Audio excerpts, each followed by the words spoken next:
เอาแบบเท่ๆกันเลยสาวๆนี่โอเคโอ้คักหลายงามนี่ เอาจนให้พอใจเลยให้พอใจทีมนะขอบใจในการสนับสนุนเด้อนี่เชียร์กันแบบนี้เลยพี่น้องนี่คือว่าเพิ่นมาโอ้โหทิ้งช่วงกันห่างเลยเดี๋ยวเอามาลุ้นรางวัลที่3อีกเพื่อนพี่น้องเลยระวังยังมีไซมาจากหาดสวนแล้วก็สิดาสุดใจมาจากวังเวียงว่าทีมใดที่จะคว้ารางวัลที่3ไปได้ทีมใดชนะแล้วเขาไปได้รางวัลที่3ส่วนที่แพ้ก็ได้อันดับที่4เอามาถาลุ้นกันอีกทีนึงพี่น้องระวังยังมีไซกับสิดาสุดใจจะมีปางบุญช่วงเรือบ้านอุดมผลราชธานีนครหลวงแม่จันทร์ในปางบุญออกมาแล้วพี่น้องเอ้ยมาลุ้นกันอีกทีนึงจ้าว่าใครจะได้อันดับ3อันดับ4ทีมใดเขาที่1เขาก้อนก็จะได้เป็นอันดับที่3นั่นกันโอ้ยังอยู่ไกลพี่น้องยังอยู่ไกลแต่ว่าเขาก็ยังจับติดอยู่ในคู่นี้เป็นอีกคู่นึงที่ดูเดือดกันโอ้มีจังหวะลุ้นด้วยพี่น้องเพราะว่าช่วงมันยาวช่วงยาวอาจจะได้ลุ้นกันมาแล้วพี่น้องรู้สึกว่าจะสูสีกันสมควรเท่านี้ได้โอ้โหอีกเป็นคนนึงที่ดูเดือดพี่น้องเอ้ยจะสุดใจหรือว่าเฮียงมีไซพี่น้องเอาละได้ลุ้นได้ลุ้นนะพี่น้องเอ้ยโอ้โหสีดาสุดใจวางพายเรียบร้อยปล่อยให้ยังมีไซมาจากหาสวนเขากรรมการผู้ทรงเกียรติบุญรอซ่าเรือที่ขั้วอันดับที่3ในปางบุญช่วงเรือบ้านอุดมผลตาแสนนครเมืองไซธานีนครหลวงเวียงจันทร์ได้แก่ทีมเรือเฮียงมีไซโตโน่ซังลุยยังมีไซโตโน่ซังลุยพี่น้องเขาเป็นอันดับที่3ส่วนอยู่ช่วงระหว่างจับสลากเพื่อจะประกบคู่ตอนนี้ทางเดี๋ยวมันส่วนเป็นจัดงานมันกำลังดำเนินการกำลังเริ่มเป็นสนามน้ำนิ่งพี่น้องเป็นหนองน้ำห้วยคุ้มอยู่เขตอยู่บ้านอุดมพลเมืองไซธานีนครหลวงเวียงจันทร์พี่น้องแดงเนาะอยู่ในช่วงระหว่างกำลังวอร์มสนามพี่น้องแต่ละลำเพิ่นเอาเรือออกไปวอร์มสนามทั้งหมดจะมี16ลำน้ำกันเนาะภายในมื้อนี้12สีพายต่อไปเอาเบิ่งพิธีเปิดสนามของเพิ่นตอนนี้ก็กำลังกระเทียมจะทำพิธีเปิดกำลังเอื้อนทีมเงาแต่เลยมารวมตัวกันโอ้แฟนFC สีพายนี่กลับมาก็ติดข้างสนามด้วยกันได้นี่สาวๆนี่นะสาวๆมาให้กำลังใจเนี่ยสำหรับทีมสีพายทีรานาเล่นกับมันในชุดสีม่วงคือเก่าชุดเต็มตบมือสวดไปแล้วไปที่เรียนจากฝั่งนั้นส่วนหนึ่งพบกับธิดานะยิง2,000 แสนตัวที่2บุญหลวงพลนะตัวลึกน้ำโซ่พวกนี้ใช้ตัวเดี๋ยวมาติดตามครูตำบิดกันนะครับอีกจะหน่อยตามลำดับ8คู่เจ้าตามลำดับเลย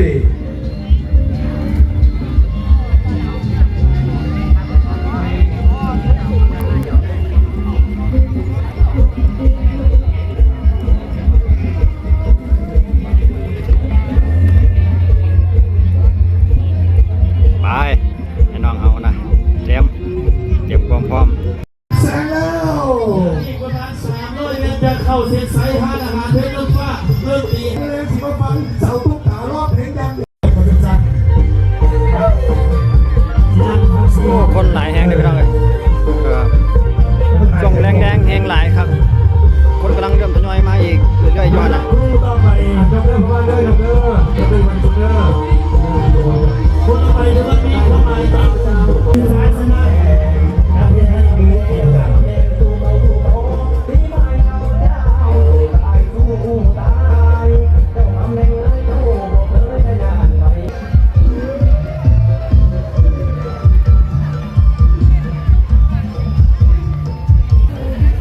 อย่าสนใจ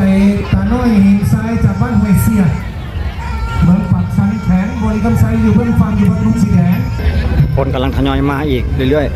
ๆพระเจ้ามักเล่นบุญนะพี่น้องลาวเฮานี่นะ เลยทยอยมากันเรื่อยๆเลยหลังมาช่วงบ่ายช่วงบ่าย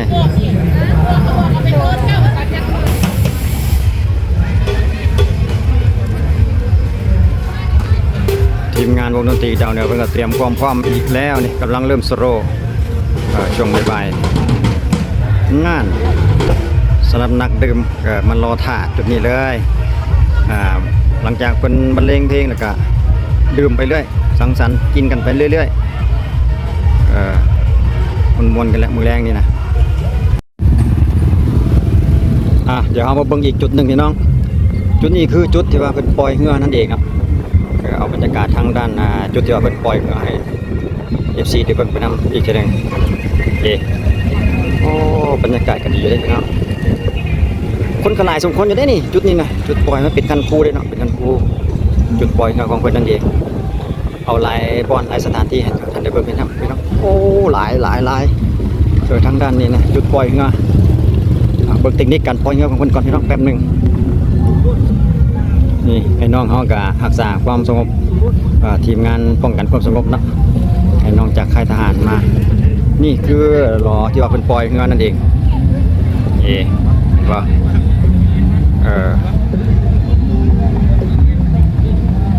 จุดนี้จุดคนปล่อยเบิ่งเลี้ยวน้ำไปพี่น้องสื่อจุดเลยอันนี้ก็ยูทูบเบอร์วันทองพี่น้องเอ้ยติดตามได้เด้อนี่เด้อวันทองเป็นยูทูบเบอร์บ้านเขานี่แหละเจ้าภาพในน้ำเจ้าภาพว่าจักนี่อุดมพลเนาะลาดควายเนาะ ลาดควายอุดมพลใกล้ๆกันนี่แหละวะเพิ่นก็มาจับภาพบรรยากาศไปคือกันสำหรับงานบ้านเฮาตอนนี้รู้สึกว่าจะเป็นจำปาเงาสวงกับธิดาสุดใจแต่บ่แน่ใจว่าเพิ่นเขากำลังชิงกันในรอบใดเดี๋ยวเราจะเบิ่งทางคณะกรรมการฟังคณะกรรมการอีกทีนึงจะมาเล่าสู่ฟังพี่เนาะโอ้ล้อของเพิ่นนี่เดี๋ยวเรามาเบิ่งวินาทีที่ว่าเพิ่นเตรียมที่จะปล่อยกรรมการจะอยู่อีกทางด้านหนึ่งต้องรอจังหวะที่ว่างอเงาเพียงกันแล้วเพิ่นจะค่อยปล่อยเดี๋ยวเราขยับไปอีกทางด้านหนึ่งซะก่อนรู้สึกว่าเพิ่นยังตั้งลำบ่ทันได้เทื่อนี่เดี๋ยวเรายับมาเบิ่งชมหน้าของทางคณะกรรมการที่ว่าปล่อยเงาจุดที่เพิ่นปล่อยอยู่จุดนี้เดี๋ยวเราขอจอดรถก่อนแป๊บหนึ่ง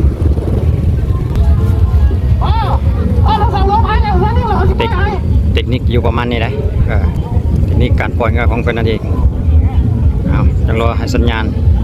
กรรมการเพิ่นเอาแบบนี้กันเลยพี่น้องจวดสปีดออกตัวระหว่างธิดาสุดใจกับจำปาเงาสวงแต่ว่าเฮาสิบ่เห็นตอนเข้าเส้นชัยพี่น้องแต่ว่าเห็นช่วงสปีดนี่รู้สึกว่าธิดาสุดใจจะนำทางก่อน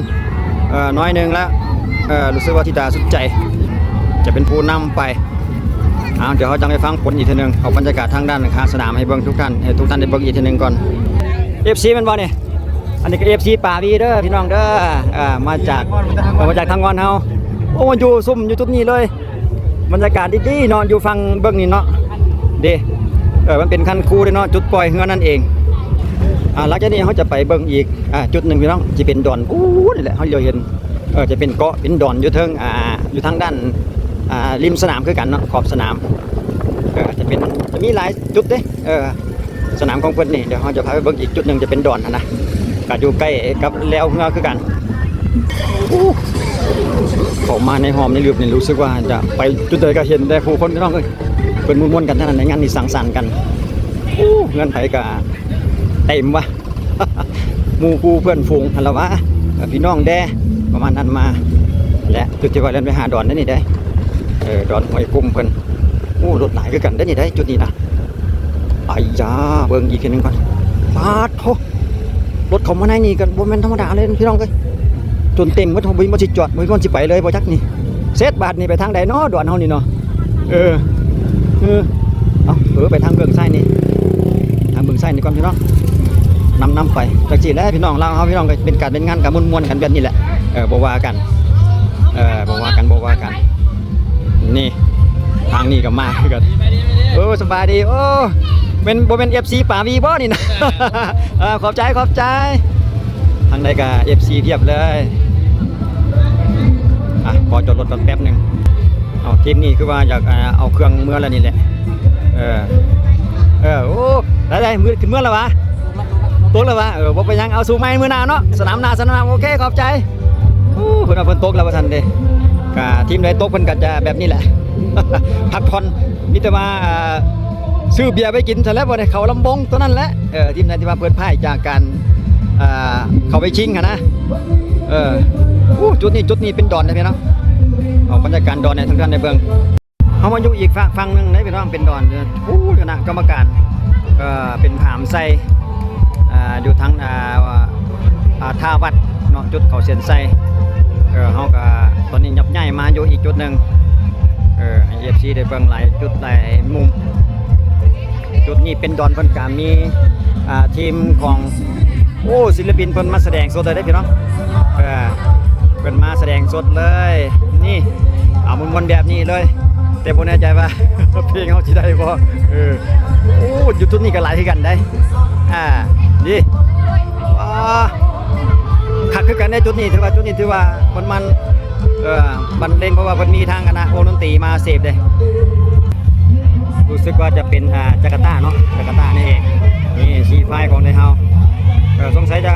เข้าไปในห้องจำปาเฮือสวงขอโทษทีเนาะเป็นจำปาเฮือสวงนั่นเองเดี๋ยวเขาจะเข้าไปเบิ่งอีกทีว่าในหอบจริงของคนนี่จะมีทีมใดแน่นอนที่เข้าไปชิงในหอบจริงชนะเลิศนะแต่ด้วยกันยังบ่ทันแน่ใจในมือนี้ว่าหอบจริงชนะเลิศเพิ่นจะเป็นมีทีมใดแน่นะที่เข้าไปชิง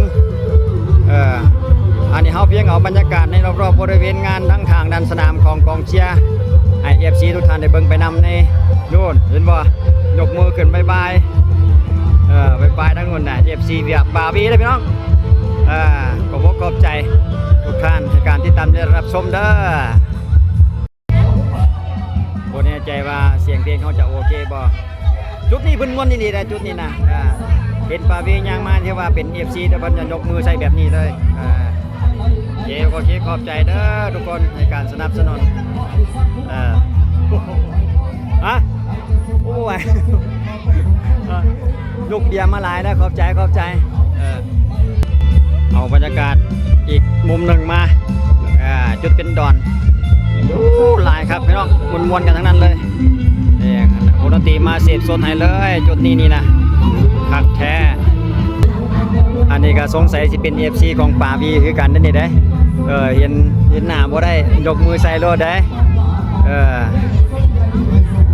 นี่เอาแบบเท่ๆกันเลยน้องสาวนี่โอเคโอ้คักหลายงามนี่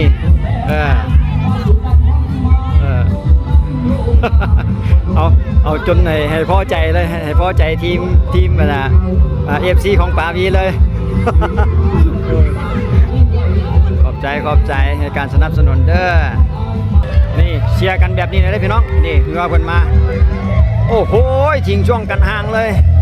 โมไหวแล้วจะปางเรือช่วงเฮานี่ดูเสียว่าจะบ่ทันแล้วกองเชียร์ได้ใจพี่น้องเอ้ยม่วนๆกันสุดยอด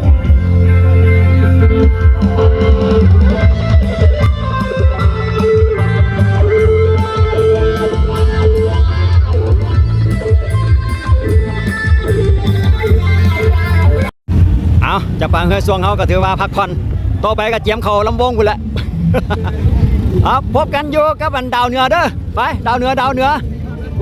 ลอยหลายสุดท้ายเขากับเขาลำวงคือเก่าเขาลำวงดาวเหนือไปยาวไปหลายไปเดี๋ยวไปบังรถอีกทีนึงก่อนนี่สังเกตบังพี่น้องเลยถือว่าบ่ธรรมดางานนี่สังเกตบังรถกับกระหู2ฝากข้างเต็มเลยคนหลายแหงคือว่ามวนมันเลยหมู่แรงนี่เจอก็ดาวเหนืออีกพี่น้องมาระเบิดความมันให้ครับพี่น้องบ้านอุดมพลบ้านข้างเคียงนี่เบิ่งแม่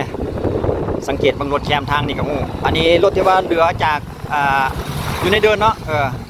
ขนาดอยู่ในเดินนี่ก็เต็มแล้วจนจอดแคมทางแบบนี้คือว่าบุญทรงกับบ้านคนนี้คือว่ามวลหลายทีมงานเรียบเลยมีกองเสียมาคือว่าหลายว่าสั้นต่อไป นี่เบิ่งแม่พี่น้องเอ้ยเดี๋ยวเอาบรรยากาศรถลาให้เบิ่งภายในงานบุญทรงเรือก็จังซี่แหละพี่น้องเอ้ยหลายเด้อคนพี่น้องลาวเฮานี่มักม่วนนี่ปิ้งไก่กันแชมทางแบบนี้เลยนี่เอาบรรยากาศเบิ่งรถที่ว่ามาร่วมงานอีกแป๊บหนึงก่อนว่าจะหลายสำใดใน FC ได้เบิ่งไปนำพี่น้องนี่สาวๆมาหลังจากเชียร์แล้วก็มาซื้อเครื่องซื้อของเนี่ยอยู่เนี่ยกินช่วงค่อยคำลงแรงดูนยาวเลยเอาบรรยากาศของพร้อมกับขันอันดับที่2ต่อไปเฮามาลุ้นรางชิงชนะเลิศพี่น้องที่1กับที่2ระหว่างพรสวัสดิ์พรสวัสดิ์กับ12ราศี2พร้อมลงพายตอนนี้บอกว่าแต่คณะกรรมการและกองเชียร์ก็ลุ้นใจจดใจจ่อกันทั้งนั้นเลยพี่น้องอยู่ขอบเกาะติดขอบ3เลยกำลังลุ้นรางวัลที่1นำกันพี่น้องดิสังเกตเบิ่งเต็มเลยผู้ใดก็ใจจดใจจ่อเป็นครูที่ว่าเดี๋ยวเฮาเบิ่งจังหวะเพิ่นปล่อยมาอีกทีนึงลงพายแล้วเจ้ายิงเจ้าไผก็บ่อยากได้ที่2แล้วตอนนี้มาฮอดจุดนี้แล้วเจ้าไผก็บ่อยากเอา8ล้านหลังกรรมการเริ่มเมาฝรั่งแล้วเริ่มบ่ฟังบ่เข้าใจแล้วมาแล้วพี่น้องเอ้ยมาแล้วมาเปิดช่วงจังหวะนาทีของนักพากย์ประจำปี2026อยู่ที่ห้วยคุ้มบ้านโนนตะละวากระทรวงพรสวรรค์โอ้ยรู้สึกว่าจะมีเครื่องมาบดบังพี่น้องบ่เป็นหยังเดี๋ยวเฮารอเบิ่งช่วงเข้าถึงไซอีกทีนึงก่อนโอ้ยบังเอิญมีเงือลำนั้นไปบังบ่เป็นหยังพี่น้องเงือ2ลำกำลังประกบคู่กันขึ้นมาอยู่พี่น้องคู่ดูเดือดในรายการของวันนี้เนาะพี่น้อง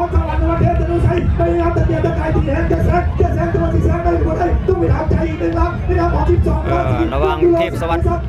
พรสวัสดิ์กับ12ราศีไปจะบัวเส้นไปคอ